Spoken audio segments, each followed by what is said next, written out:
ये बात आया है दुनिया पर, ये बात आया है दुनिया पर। हम फूल भी है तलवार भी है, हम फूल भी है तलवार भी है, या बज़ में जहां महकाएंगे या लहू में नहा कर रह जाएंगे। इसी कलमात के साथ नामपल्ली इंचार्ज जनाब फेरोज खान साहब से मुखातिब करता हूं कि वो आए और मुखातिब फरमाएं।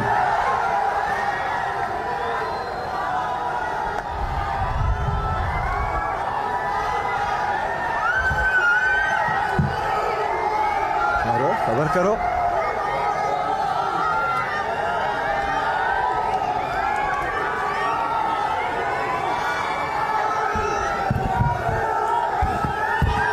दाइस पे मौजूद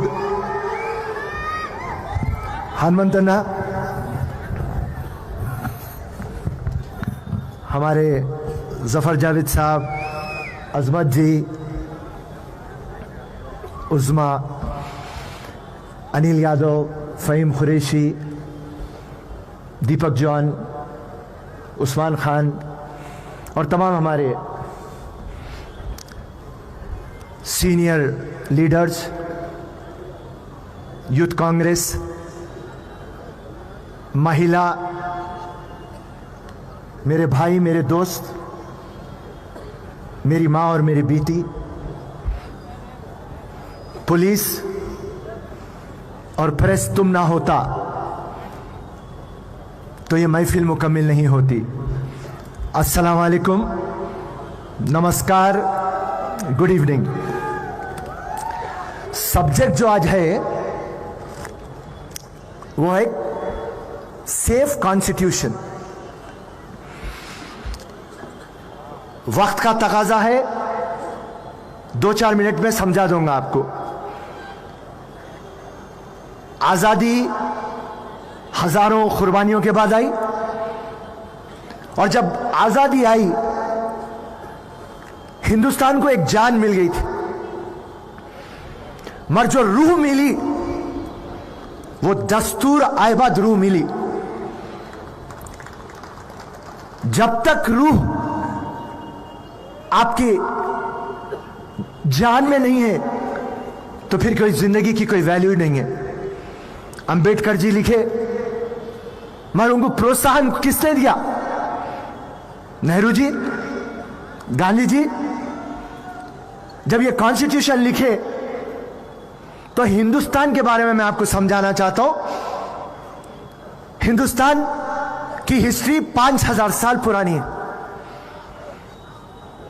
हिंदुस्तान एक विशाल देश है। ऊपर हिमालय, नीचे तक Indian ocean, bay of Bengal, Arabian sea, हजारों पहाड़, रिवर्स, लेक्स, कई भाषाएं, कई ट्रेडिशन, कई रिलीजन,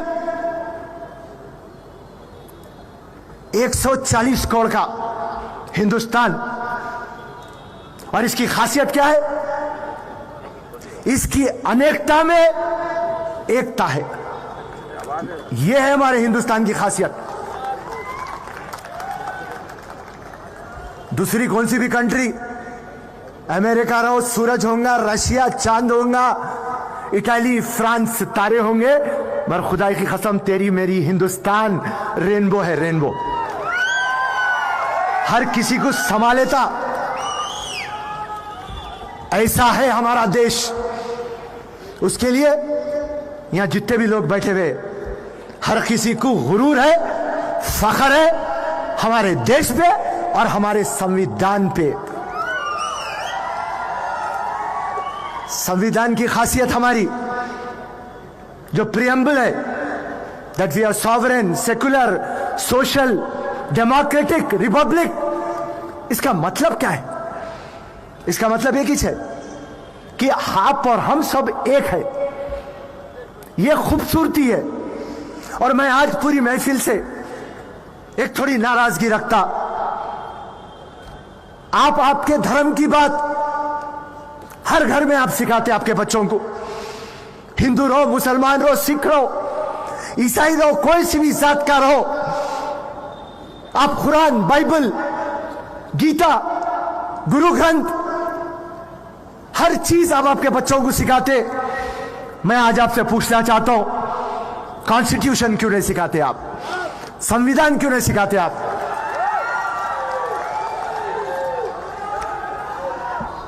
कभी बच्चों को गिफ्ट नहीं करते आप? कभी समझाते नहीं आप? अरे मेरे दोस्त, मेरे भाई, अगर से आप कॉन्स्टिट्यूशन जान लेंगे, अगर से आप संविधान समझ जाएंगे, आप इतने पावरफुल हो जाएंगे। अरे यार, पूरी ये हिंदुस्तान चलती है संविधान पे। आपको उसकी नॉलेज है तो काफी है। हर टाइम आपको शिकायत रहती, गवर्नमेंट मेरा काम नहीं कर रहा, लीडर मेरा काम नहीं कर रहा, ये ऑफिसर मेरा काम नहीं कर रहा, कोर्ट मेरे को आर्डर नहीं दे रहा। भाई तू संविधान सीख ले, सब जने तेरे अतराफ फिरते रहेंगे। और आज जो संविधान को बचाओ, ये जो दिल्ली में एक पार्टी है ना, ये परसों के चुनाव में हारते हारते जीते। अगर से ये जीत जाते सही तरीके से तो संविधान को चेंज करने का सोच लेते। सावरकर है इनके दिमाग में, क्योंकि सावरकर को पूछते ये लोग। मैं आपको समझाना चाह रहा हूं आसान लैंग्वेज में। मैं लैंग्वेज को हार्ड नहीं रखना चाह रहा हूं, क्योंकि मेरे को बकवा करके जाना नहीं है, कुछ आपको समझा के जाना है। क्योंकि मैं जो समझा जिंदगी में, सावरकर ये बोलता संविधान में कुछ भी भारतीय नहीं है। तो क्या है रे मेरी जान, जरा समझा तू मेरे को। तो ये सावरकर की सोच आज ये संविधान के ऊपर आ रही बात, और आप और हमारी जिम्मेदारी है इसको बचाए रखना, और इंशाल्लाह हम बचाए रखेंगे। दो चार वाकये आपके सामने रख दूंगा।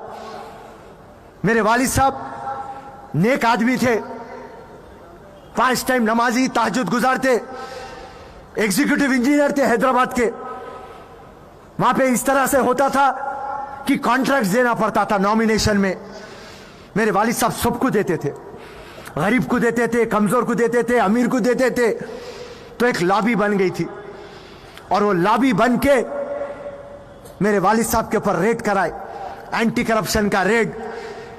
तो मेरे वालिद साहब जब एक ही बात बोले, हर चीज खत्म हो गया था। हमारा घर चले गया था, हमारे गाड़ियां सीज हो गए थे, हमारे अकाउंट सीज हो गए थे। जब मेरे वालिद एक ही बात बोले थे, फिक्र मत कर बच्चा, क्योंकि मैं जब भी बच्चा था, आज भी वालिद साहब के सामने बच्चा हूं, फिक्र मत कर बच्चा, मेरा जो ईमान बोला मैं वो करा, और मेरा संविधान जो है वो मेरा साथ देगा, क्योंकि मैं हक का काम करा, इंसाफ का काम करा। फिर 2 साल के बाद फिर वहीं आ गए, फिर हैदराबाद पोस्टिंग लेके आ गए। किस पे यकीन था? संविधान पे यकीन था। सुमेधा बोल के एक लड़की मलकाजगिरी में नाले में गिर के मर गई। उसका बाप अभिजीत जाकर कमिश्नर म्युनिसिपल पे केस बुक करा दिया, जबकि हुकूमत थी बीआरएस की, टीआरएस की। जाके केटीआर पे केस बुक करा दिया। मैं बोला अभिजीत जी क्या हो रहा है? ये म्युनिसिपल कमिश्नर को सजा मिलती क्या? केटीआर को सजा मिलती क्या? पलट के अभिजीत पे को बोल दिया मेरे को दस्तूर पे यकीन है फिरोज भाई। ये है इंपॉर्टेंट भाई। बंद करो, अरे चलो ओके। कभी भी जिंदगी में क्या हुआ मालूम, बता रहा हूं, सुनो। वक्त की नजाकत है, समझ जाता हूं। मैं पूरे मेरे लीडरों को एक बात बोलता हूं, सुनो, आवाज मत करो। पूरे लीडरों को एक ही बात करता हूं, अगर से तुम ना लीडर है, जो सब्जेक्ट पे है वो तक बात करो। आजुक बाजुक लेफ्ट राइट नहीं बात करना। संविधान बोलते हो संविधान पे बात करो, रिजर्वेशन बोलते हो रिजर्वेशन पे बात करो। चलिए, वक्त का तकाजा है। खैर कोई बात नहीं, इंशाल्लाह जो भी बातचीत आपके सामने रखना है रख चुका हूं। तो संविधान अपनी जान है, अपना मान है, अपनी शान है, और उसको हम इंशाल्लाह हर सूरत हाल पे उसको बचाए रखेंगे। और फिर से जाते जाते मेरे पूरे भाइयों को, भाई संविधान पढ़ो, बात को समझो। हर एक की मजहब की स्टोरी अपनी घर की स्टोरी है, बहुत इंपॉर्टेंट है। मुसलमान की स्टोरी कुरान इंपॉर्टेंट है, गीता इंपॉर्टेंट है, बाइबल इंपॉर्टेंट है। मगर जब आप घर के बाहर निकलते हिंदुस्तान में आन बान शान से जीना चाहते हो और हर किसी को हक के ऊपर झुकाना चाहते हो, मेहरबानी करके संविधान सीखो, संविधान पढ़ो, अपने बच्चों को सिखाओ। जय हिंद, जय कांग्रेस, धन्यवाद, शुक्रिया। शुक्रिया फिरोज भाई। भंवर जब भी डुबोएगा उभारा देके मारेगा, भंवर जब भी डुबोएगा सहारा देके मारेगा। सुनो ए मछलियों वो तुम्हें चारा देके मारेगा, सुनो ए मछलियों वो तुम्हें चारा देके मारेगा। और ये तुम्हारी गलत फहमी है कि अच्छे दिन भी आएंगे, बड़ा चालाक है दुश्मन तुम्हारा, सहारा देके मारेगा। आगे बोलो। इस बीच हमारे दरमियान